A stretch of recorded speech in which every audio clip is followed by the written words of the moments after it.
Et 1, et 2, et 3, et 4 à 1. T'es pas content, triplé de Dembélé. L'équipe de France s'impose logiquement et largement contre la Norvège et prend logiquement la tête du groupe I et affrontera par conséquent mardi prochain la Suède et à contrario, la Norvège affrontera, elle, la Côte d'Ivoire. Bienvenue à tous sur la chaîne vidéo de Dame Soccer et aujourd'hui nous allons parler débrief du match de la Coupe du Monde France-Norvège. Un match sans enjeu parce que les deux équipes étaient qualifiées. Pour rappel, l'équipe de France avait battu 3-2 le Sénégal et 3-0 la Norvège. 3-0 l'Irak. A contrario, la Norvège avait battu l'Irak et le Sénégal 3-2. Ce match était donc sans enjeu et les Norvégiens ont décidé de faire tourner leur effectif. Par conséquent, la France a affronté ce soir l'équipe B de la Norvège puisque Haaland, Sørloth, Odegaard, Adjer et De Berg, les principaux stars de cette équipe, étaient mis au repos et n'ont pas joué une minute de tout le match. A contrario, l'équipe de France est arrivée avec son équipe type, avec devant le carré magique, le général Mbappé, Ousmane Dembélé, Désiré Doué et enfin Michael Olise, avec au milieu de terrain Tchouaméni et Manu Koné, deux joueurs qui ont déjà joué depuis le début de cette Coupe du Monde. La seule rotation qu'on a eue, mine de rien, c'était en défense avec Maxence Lacroix. Aujourd'hui, nous allons grosso modo parler de ce match-là, de ce match sans enjeu. La victoire était attendue de l'équipe de France, puisque évidemment, l'équipe type contre l'équipe B, on savait très bien que normalement, ça aurait été une défaite si jamais l'équipe de France n'aurait pas gagné ce match. On ne va pas se le mentir, les amis. Donc, l'entame de match de cette équipe de France était relativement intéressante. Un pressing haut, de l'agressivité, du pressing, des replis défensifs. Et on peut tout simplement parler du général Mbappé, les gars. Pourquoi on va parler du général Mbappé ? Parce que Mbappé a été critiqué à juste titre avant la Coupe du Monde, en vue de son comportement, depuis qu'il est parti du PSG au Real de Madrid, avec les grilleries qu'il faisait, les mauvaises passes qui allaient contre le cours du jeu, son QI footballistique qui était critiqué, son manque d'investigation, son manque de repli défensif. Voilà ce côté un peu nonchalant de Mbappé et puis grosse tête. Mine de rien, on sent que ce n'est pas du tout le même Mbappé dans cette équipe de France. Et je m'explique, les amis, puisque depuis le début de cette Coupe du Monde, on a clairement l'impression qu'il met l'écusson de l'équipe de France au-dessus de son ego, au-dessus de sa personne. Et il le dit d'ailleurs dans chaque Coupe du Monde où il dit représenter l'équipe de France est bien plus que tout. Les gars, et même le visage qu'on a depuis le début de cette compétition de Mbappé, où il est relativement altruiste, personnellement je le trouve altruiste, où il joue pour les copains, c'est relativement intéressant. Et quand on parle de Mbappé, c'est lui qui donne l'assaut offensif dans ce match contre la Norvège, parce que c'est lui qui va tenter une frappe, qui va s'écraser contre la transversale de la Norvège. Et par conséquent, c'est lui qui va également faire 2 passes décisives à son collègue Ousmane Dembélé. Et du coup, par rapport à ça, c'est très intéressant parce qu'il remet en cause toutes les critiques qu'il y a eu sur la potentielle compatibilité entre Ousmane Dembélé et Mbappé. Des critiques qui étaient tout à fait justifiables avant, puisque la seule fois où on a pu apercevoir l'entente de Ousmane Dembélé et Mbappé, c'était en dehors du terrain, mais sur le terrain, il me semble, c'était France-Angleterre 2016, donc ça remonte. Donc c'était quasiment il y a 10 ans, 2016 ou 2017. Et donc voilà, et puis c'est vrai qu'effectivement, depuis, Ousmane Dembélé paraissait relativement effacé au détriment de son pote Mbappé. Et là, aujourd'hui, tous les deux, depuis 2 matchs, viennent ni plus ni moins de nous faire démentir, les amis. Avec un Mbappé qui fait des efforts défensifs, qui presse, qui donne la balle dès qu'il peut, qui perd pas son temps en faisant des grilleries, qui est beaucoup moins soliste, individualiste. On sent que son ego est resté au vestiaire et qu'il joue ni plus ni moins pour la patrie. Donc ça, c'était vraiment pour le cas de Mbappé, qui aujourd'hui n'a pas marqué, mais qui a eu les occasions pour marquer et qui, même ça, a préféré faire marquer les copains. Il aurait également pu faire marquer Désiré Doué et Manu Koné sur un 1-2 magnifique, malheureusement, qui s'est terminé dans les bras du gardien.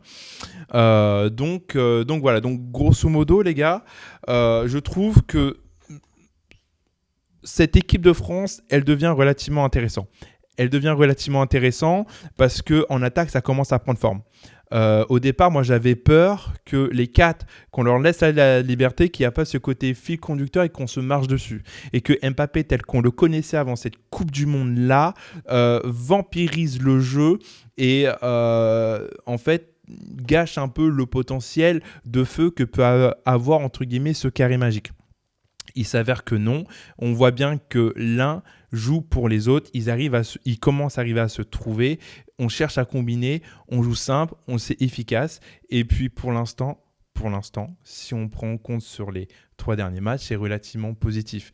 Le seul point qui est critiquable, c'est le match contre le Sénégal à la première mi-temps où effectivement l'équipe de France tout entière était relativement cataclysmique. Et oui, les critiques à ce moment-là pour Mbappé étaient relativement justifiées.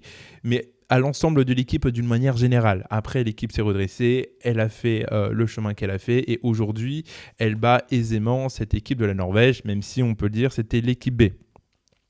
Ensuite, Ousmane Dembélé qui a longtemps été critiqué, lui aussi à juste titre parce qu'il n'avait pas vraiment de match de référence en équipe de France et petit à petit sur 2 matchs, il commence à s'imposer. Et là, c'est le Ousmane Dembélé du PSG qu'on voit, qui fait des pressings, qui court, qui place sur le terrain et surtout qui ne joue pas avec un frein à main, qui joue pas avec un complexe, qui vient, qui dribble, qui percute, qui marque, qui a ce poids offensif devant. On avait peur avant cette Coupe du Monde que Ousmane Dembélé allait prendre toute la place devant et que Olysée Dembélé allait s'écraser. Et à juste titre, tout le monde disait, et moi le premier, que Ousmane Dembélé doit jouer faux neuf parce qu'il était actuellement le meilleur du monde. Mais là, aujourd'hui, l'équipe de France est en train de nous faire démentir. Pourquoi ? Parce que les 4 devant, ils commencent à se trouver. Et encore doué avec Barcola aussi, c'est pareil. Mais on peut même dire les 3 devant avec Olysée, Dembélé et Mbappé. Ils commencent tous à se retrouver et en fait, ça se voit. Voilà. Il y a eu 3-1 à la mi-temps. Le match était d'ores et déjà plié. Et encore, le score aurait pu s'aggraver si l'équipe de France aurait concrétisé toutes ses actions. Malheureusement, c'est le football. On ne peut pas tout concrétiser, mais le score était relativement à l'avantage de l'équipe de France à la mi-temps.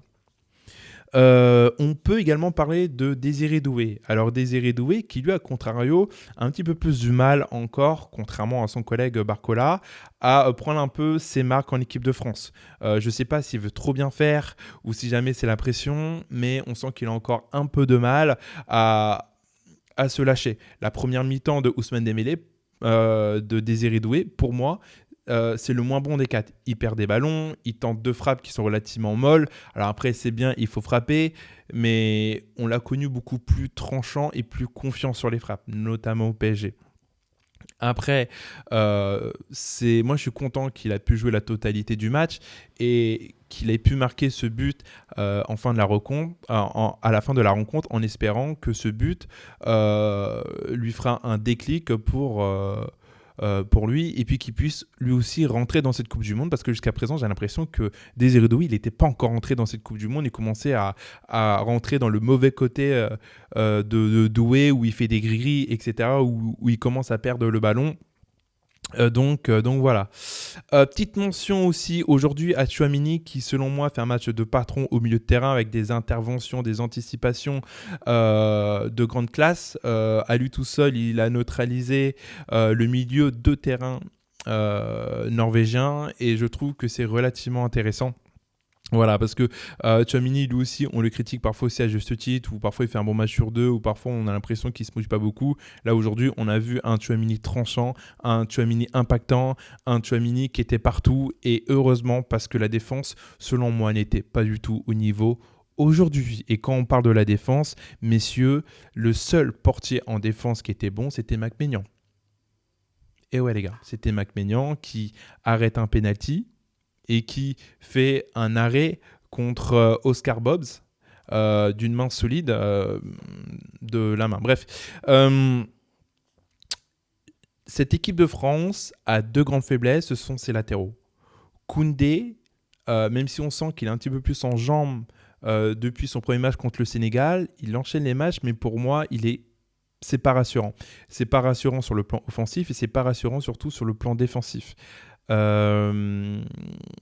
Upamecano, je pense que Upamecano, il fallait le faire reposer aujourd'hui. Il fallait le faire reposer tout simplement parce qu'il avait déjà joué 2 matchs et on sentait qu'il n'était pas à 100%. Voilà, il a eu des erreurs d'inattention, il a eu du mal à rentrer dedans et puis d'ailleurs on le voit lors du seul but de la Norvège, juste après le but de Ousmane Dembélé, dans son deuxième but, le laxisme de Koundé et de Upamecano, franchement, c'est du foutage de gueule. Là, c'est clairement on marche et on peut rajouter Tchouaméni aussi. Franchement, on marche. On le regarde et évidemment, il y a but. Franchement, ce but, c'est un scandale. Et heureusement que les Norvégiens, ils loupent le penalty en deuxième mi-temps. Parce que ça aussi, ça veut dire qu'on fait 2 conneries et on se prend 2 buts assez facilement. Et c'est ça, pour moi, le principal, la principale critique que j'ai à faire dans ce match-là, c'est la défense. Notamment nos latéraux. D'ailleurs, ils l'ont très bien compris, les Norvégiens, parce qu'ils passaient que par les latéraux. Ils faisaient un pressing parce qu'ils ont vu également que Maxence Lacroix ne s'est pas montré très rassurant dans les relances. Et donc, du coup, cette équipe de France, dans la défense, elle était relativement poreuse. Et ça a failli nous coûter des buts. Et on a de la chance que la Norvège, en face, ils n'étaient pas non plus très adroits devant. On a de la chance que ce n'était pas l'équipe type. Et j'espère qu'en 6e de finale, on va faire preuve d'un petit peu plus de concentration en défense. Parce que Maxence Lacroix, toi qui devais nous rassurer aujourd'hui, franchement, c'était un match en dents de scie. Il y a eu quelques bonnes actions. Mais dans l'ensemble, franchement, c'était pas rassurant, avec des mauvaises relances au centre. On a de la chance que devant, ils étaient maladroits aussi. Upamecano, pour moi, il fallait le faire reposer comme Saliba. On aurait dû, quitte à faire de la rotation, on aurait dû faire la rotation jusqu'au bout. Et puis, si jamais, et puis même ça, Upamecano, on aurait dû le faire sortir à la mi-temps, pour moi. Jules Koundé aussi, c'est pareil. Jules Koundé, pour moi, il n'aurait pas dû jouer ce match. On aurait dû laisser la chance à Malo Gusto. Malo Gusto qui a toujours fait des entrées convaincantes sur le côté droit, sur le plan défensif comme sur le plan offensif, qui pour le moment montre des aspects beaucoup plus rassurants que Koundé. Mais j'ai l'impression que le coach, il fait entièrement confiance à Jules Koundé et s'il fait jouer tous les matchs, c'est tout simplement pour que Koundé se remette en jambe le plus rapidement possible. C'est la seule solution que je vois. Mais c'est dommage parce que c'était un match sans enjeu. En face, ils avaient mis l'équipe B. Tu le savais qu'ils avaient mis l'équipe B parce que depuis la veille, ils l'avaient plus ou moins dit. Et c'était l'occasion de faire tourner. Et puis en même temps, de mettre en jambe aussi le reste de l'équipe. Et puis moi, je pense aussi au milieu de terrain, Zaï Emery. Et puis Kanté, je pense, ça aurait été intéressant de les voir. Je pense que ça aurait été intéressant de les voir. Et puis même Lucas Hernandez. Je ne comprends pas pourquoi c'est encore Théo qui joue. Théo qui défensivement fait peur, les gars. Il fait peur. N'importe qui lui fait un crochet, il tombe dedans. Il fait des conneries, il fait des pénaltys. Le pénalty, c'est lui. Moi, je ne suis pas serein avec Théo Hernandez sur la gauche. Je vous le dis. C'est clair et net. Pour l'instant, entre Lucas Hernandez, Théo Hernandez, c'est le moins rassurant. Sans compter qu'il a clairement un moins bon apport offensif qu'avant. Avant, où il faisait descendre, où il était tranchant, où il pouvait marquer. Je trouve que là, en vrai, sur les derniers matchs, son apport offensif, je me dis, mais à quoi il sert sur le terrain, finalement ? À quoi il sert ? Défensivement, il n'est pas rassurant. D'ailleurs, on l'a vu parce que Oscar Bobbs, à la fin, il passait que sur lui. Et ils l'ont compris, les Norvégiens. Il passait que de son côté. Moi, je pense que ça aurait été aussi intéressant pour ce match-là d'avoir Lucas Hernandez. Parce que Lucas Hernandez, qui a assuré le poste de doublure au PSG de Nuno Mendes, qui a toujours répondu présent quand il fallait répondre présent. Notamment dans les matchs à haute importance en Ligue des Champions. Voilà. Et ça aussi, il faut le dire. Et je ne comprends pas pourquoi il n'y a pas eu plus de rotation. Moi, je pensais, et du moins j'espérais qu'à la mi-temps, on allait faire sortir Mbappé, Dembélé Olysée. Voilà. Alors, je comprends la démarche de on les fait rentrer, on travaille les automatismes, et puis c'est pour le spectacle, et c'est la Coupe du Monde, on vise la première place, et pour hommage à Didier Deschamps, etc. Ok, très bien. Le score était assuré. 3-1. Le match était gagné. Quasiment gagné, c'est sûr. Il fallait les faire sortir. Pourquoi il fallait les faire sortir? Premièrement, les faire reposer. Deuxièmement, éviter les blessures. On a de la chance qu'aujourd'hui, on s'en sort avec aucune blessure. Dans un match sans enjeu, gagner d'avance. Ça aurait été très con d'avoir des blessés sur un match comme ça. Didier Deschamps, je t'aurais en voulu. Toi ou ton adjoint, peu importe. Bref, de la manière dont je m'exprime, j'ai l'impression qu'on a perdu, mais non, pas du tout. Il faut un peu de... Je mets un peu des sonnettes d'alarme, mais c'est des sonnettes d'alarme qui durent, mine de rien. Parce que contre le Sénégal aussi, on n'a pas été rassuré par la défense dès que ça devient sérieux. Dès qu'en face, on commence à nous mettre des sessions offensives, je pense qu'on prend le bouillon un petit peu trop facilement. Et c'est ça le problème. Je pense que ça aurait été intéressant de voir ce qu'aurait pu faire Zaïmri et ou Kanté. Voilà. Sinon, voilà. Mais sinon, belle victoire quand même de l'équipe de France. L'équipe de France qui prend sans doute son meilleur départ dans toute compétition confondue de son histoire, mais aussi sous celle de Didier Deschamps, puisqu'elle a inscrit quasiment 11 buts en 3 matchs. C'est relativement conséquent. Cette équipe de France a les moyens pour aller au bout. Elle peut aller au bout.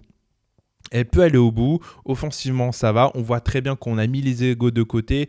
On joue là pour l'autre. Et surtout, qu'on prend surtout cette Coupe du Monde avec considération et qu'on a envie de faire quelque chose. On sent que dans certaines têtes, il y a encore le souvenir de 2022 qui est à combler. Et c'est ce que je souhaite. Après, mardi prochain, on va jouer contre la Suède.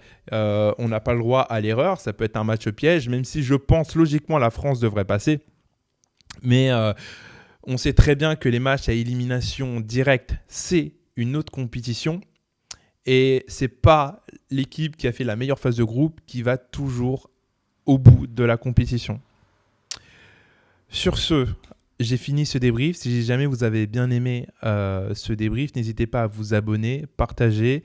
Venez sur mes réseaux, tout est en bas dans la description. Et bienvenue sur la chaîne de Dame Soccer.